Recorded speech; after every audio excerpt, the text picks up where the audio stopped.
Hello there, gentlefolk and scoundrels. Welcome to Story Kitchen. This is Jane. Today I want to talk to you about world building with fashion and clothing. So obviously world building with fashion and clothing is a huge topic, and I don't have hours and hours and hours to get into it, although it would be really fun to discuss it with you. But I thought instead I would give you some questions that will help you frame the way you think about fashion and clothing for your fantasy or sci-fi world, or really for any world. For this video, I'm focusing on primarily pre-industrial societies populated by humans or very, very human-like creatures that display a variety of body shapes, sizes, and both primary and secondary sex characteristics. But that said, a lot of these questions can apply to any kind of world you're building. One of the reasons that I wanted to do this video, to give you a little bit of background, is that a few years ago I got really into historical costuming and historical clothing, and in particular learning how to construct historical clothes in historical techniques. How many more times can I say historical? So I did a bunch of research and I taught myself a number of traditional techniques for constructing clothing, and I learned a ton, and I thought it was incredibly useful for me when I'm world building, so I thought I would pass along some of what I learned to you. This framework is designed to be pretty flexible, so hopefully you will find that it matches up with what you need. Before we get started, let me give you one caveat. If you are a research nerd like I am, and maybe even if you're not, if you just like fashion and clothing and history, it is way too easy to fall down a very, very deep rabbit hole with this stuff. There is a lot of source material out there, there are a lot of theories out there, and there are a lot of people who study this, and there is a ton of information that's available for free online, which is awesome, but just be aware that it can be a time sink. And I find that it is way too easy to produce pages and pages and sketches of material for your world that you think is going to be necessary or relevant, and maybe turns out to not be. So I want to caution you to use your time wisely and think about what you need to fill out before you go down the rabbit hole, if time is a consideration, and for most of us it is. On the other hand, if you love it and it's fun and exciting, who am I to stop you? You do you. Let's get to the guiding questions. I divided these into 6 general categories: utility, material culture, culture and society, aesthetics, politics, and change. So first, utility. Consider the utility of clothing in your world. What does it need to do? Historically speaking, clothing covered the body for a lot of reasons. In your world, what are those reasons? What's the climate? Do people need protection from the climate? Are there seasons? What do people's bodies need? Do breasts need to be supported? What activities do your people do, and how does the clothing play into that? Do different activities require different kinds of clothing? Do certain activities require specialized clothing? Do different genders dress differently? Number 2 is material culture.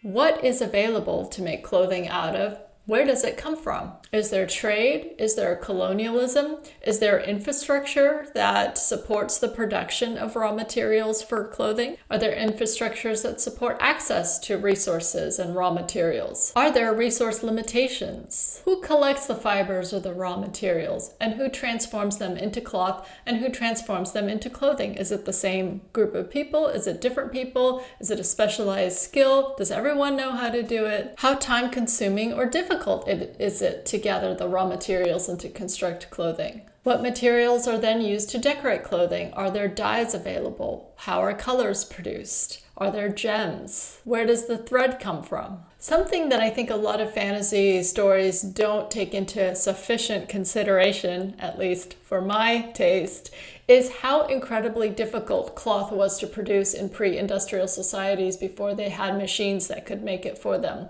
It was incredibly time-consuming, and cloth was very precious. Cloth and clothing were generally treated with a lot of care, even by wealthy people. Cloth would often be salvaged from older clothing and remade into more fashionable silhouettes. Old dresses were often remade into new dresses. Even in very affluent households, you see this again and again. Upcycling was definitely a thing. The other thing that I wish more writers and directors recognized about historical clothing is that a lot of handmade items are made with meticulous care. It was a very important skill and people knew how to do it. Either they were wealthy enough to have a specialized person, maybe in their household, who would create clothing for them or sew the clothing for them, or they would do it themselves, and they would often do it with a lot of care. I've seen just marvelous extant garments that aren't even particularly fancy, like they wouldn't have been super expensive garments at the time, but they're just made with these beautiful tiny little stitches, and they're put together with such care because clothing had to last. You didn't want something to fall apart. And hand-sewn seams are often much sturdier and much stronger than machine-sewn seams. Tailoring and sewing were extremely important skills, and they would have been extremely important household skills that lots of people would know how to do because out of necessity, they would have had to train themselves to do it, and sometimes they'd have been doing it since they were little. And the same goes for weaving and spinning and other cloth crafts. Is that actually a term? Cloth crafts? I don't think so. Fabric crafts, maybe. Other kind of general things that I wish more people knew is that leather is, in pre-industrial European societies, not super comfortable. It's quite stiff, it's smelly, it gets hot and sweaty. Whenever I see depictions of people wearing like full leather armor, especially when they're not wearing anything underneath it, I'm just like dying a little bit inside thinking of how uncomfortable that would be. And then the way the leather feels on your body. Yeah, leather is also extremely time consuming and very resource intensive to make. Another thing that I wish movie directors in particular understood is that poor people like color too.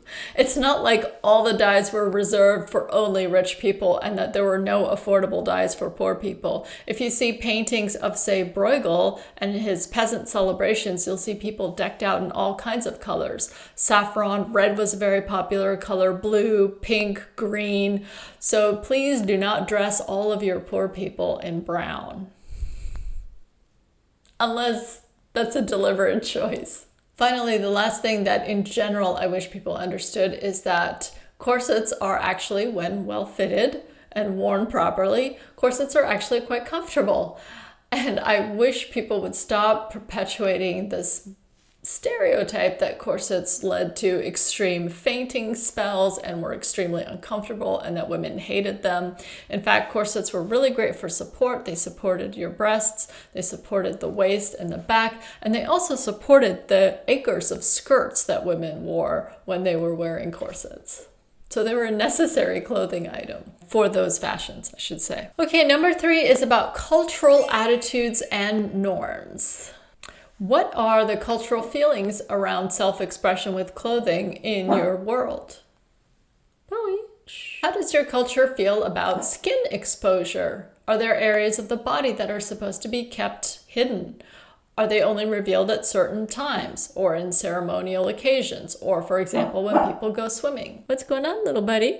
What standards of clothing are considered appropriate for what kinds of behaviors and activities, if any? Does this appropriateness break down by gender, by sex, by age, by other metrics, by class perhaps? Do people distinguish themselves in your society through markers in clothing or accessories? Are there distinctions such as social class, age, profession, maybe ethnic group or subculture? Are these evident in clothing choices? Are there culturally specific fashions that are tied to things like family, tribe, clan? Are there traditional garments or jewelry? Are there ceremonial occasions where people put on certain pieces of clothing? Are there moral, ethical, or religious meanings attached to certain articles or styles of clothing? Number 4 is about aesthetics. Do people in your society dress to be attractive? How do they define that? Do some people do that and other people do not? What is considered aesthetically pleasing in your society? Do different groups of people in your society have different aesthetic preferences, and does that come through in their clothing choices? Are there certain aesthetic meanings that are attached to aspects of clothing like length of sleeve or the height of a heel or maybe a headdress? colors. Where might these aesthetic preferences come from? Also, I think in this section, it's really worth interrogating what you think is aesthetically pleasing and kind of unpacking that a little bit for yourself. It might fit into the overall themes of the story in an interesting way. Number 5, politics and law. Throughout lots of periods of history in many societies, there have been what are called sumptuary laws, which are designed to limit consumption. These laws would stipulate what kinds of cloth, colors, materials you are allowed to use for your clothing, and for other things too, but right now we're interested in clothing and accessories, so let's focus on that. Sumptuary laws can exist for a host of reasons, including, for example, protectionist policies that are designed to bolster the domestic trade of, let's say, powerful merchant guilds. Sumptuary laws can exist for a variety of reasons, including, for example, protectionist policies that are designed to protect the interests of powerful merchant guilds who may have a monopoly on the import of certain raw materials used for clothing, and they just want to protect that. And so they lobby to have sumptuary laws passed that say you can only wear these kinds of cloths from these merchants. They're also passed to limit consumption on certain highly valued goods or rare goods and reserving them for classes like the nobility or upper social classes. This allows class distinctions to be visible immediately, which for some societies is a benefit. Sumptuary laws can also be passed for moral, ethical, or religious reasons. So this is all going to tie into things like aesthetics and things like your culture and society. Now, one thing I do want you to remember that wherever there are laws, there are people breaking the laws. So just because there are sumptuary laws in place doesn't mean that people aren't going to try to find ways around them or to push them to the very limit of the letter of the law. And that can be a really fun place to explore too. Who are the people in your society who follow sumptuary laws, and who are the ones who flirt right on the edge of it? The final set of questions that I'd like you to consider are around change. One of the most important aspects about fashion that I rarely see depicted in novels or in films is that they change, sometimes radically and sometimes in only a couple of years. Fashion is always reacting to what's come before. The changes can be subtle, such as shifts in hairstyles or the gradual raising or lowering of a waistline or a hemline or sleeve length. They can also be extremely avant-garde and radical and happen all at once. There will always be people who resist these changes and obviously people who embrace them and who are on the forefront of the trending new fashion. And these people can coexist in the same culture, in the same drawing room, in the same ballroom. Often, historically speaking, fashion can change as a result of radical political or social change. For example, consider the tumultuous years of the French Revolution in France. Fashions from pre-revolution to post-revolution are night and day. They changed radically during this period. Those wide skirts that were supported by paniers that the aristocracy favored as court dress were soon discarded and replaced by the slim column, high-waisted Regency or Empire silhouette. Skirts in this period often had no support other than a petticoat or two if it was cold, and that famed kind of pre-revolution conical waist shape, torso shape that was created by stays gave way to a much more natural form that was created by the Regency corset. The biggest influence on this Empire Regency era was a kind of Napoleonic return to the Neo-Grecian and Neo-Roman Republican ideals, right? So you get rid of the aristocracy and you usher in this new world of democracy. Of course, Napoleon was an emperor, but anyway, the spirit was still there. So the fashion reflected that desire for change. Another way that change happens is contact with another culture. For example, you see this during the Meiji era and the Taisho era, a period of incredibly exciting and rapid fashion change in Japan as Japan kind of clashed with the West. I shouldn't say clashed, but they had more contact with Europe and North America, and as a result the fashions changed on both sides, actually, very much. On the Japan side, for example, they started adopting trousers and Western dress, but you also saw a lot of European influence on Japanese traditional textiles with new colors and new patterns and this sort of new experimentation, looking at, for example, Parisian art and the influence of the Belle Epoque and Art Nouveau and vice versa, because obviously Japanese aesthetics influenced a lot of those movements a lot as well. And specifically in terms of fashion, what I love about the Taisho era in particular, Taisho starts in 1912, is this mixing and matching. So you'd have boys wearing a jacket like a haori, which is like a traditional Japanese jacket, and they'd wear them over shorts or pants, and they might still wear Japanese geta, but then they're wearing like a little, like a little Western hat, a little brimmed hat. So play around with that if that makes sense for your story, and show how culture mixing can have this really exciting influence on fashion. Okay, so a few framing questions to think about how your fashions change in your story, if that's relevant. First is, what are the fashions reacting to? What came before? What was the political situation then? And what is the political situation now? Are there social changes that fashion is reacting to? Are there new cultural influences that are dictating trends? Who embraces this change and who opposes it, and why? Are there social or political consequences for embracing or denying these new fashions? So those were my framing questions in those 6 categories, and I hope you found some of them useful for sparking some ideas about your world and your story and how you might fit fashion into them. I have some final thoughts about this, which if you've watched my other videos would not surprise you. Do this only if it's interesting to you and if it makes sense for your story. While researching this video, I came across a lot of advice that, how do I say this?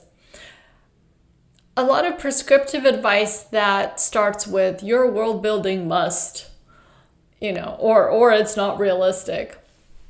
And I'm always like, hey, it's your world. You can decide what's realistic in your world. And you actually don't have to explain anything to us, the readers. You can do what you want. It's your story. You make up the rules. And remember that fantasy is not a monolith. Some subgenres care a lot more about detailed world building than others. Other genres barely pay attention to it, and it's okay. It's all about what is the reader expectation and what other kinds of works is your work in conversation with.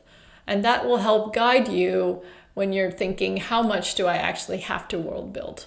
But as always, I say, if you find it inspiring and fun, then go for it. Just remember that you also have to write the story too. And that's a note for myself, because I would so much rather research than write sometimes. But that's just me. Okay, that is it for today. I'm going to leave you with a bunch of resources that I will link to in the description box below. I would love to hear about how you've incorporated fashion and clothing and accessories into your world, if that's what you're doing. And I will see you next time.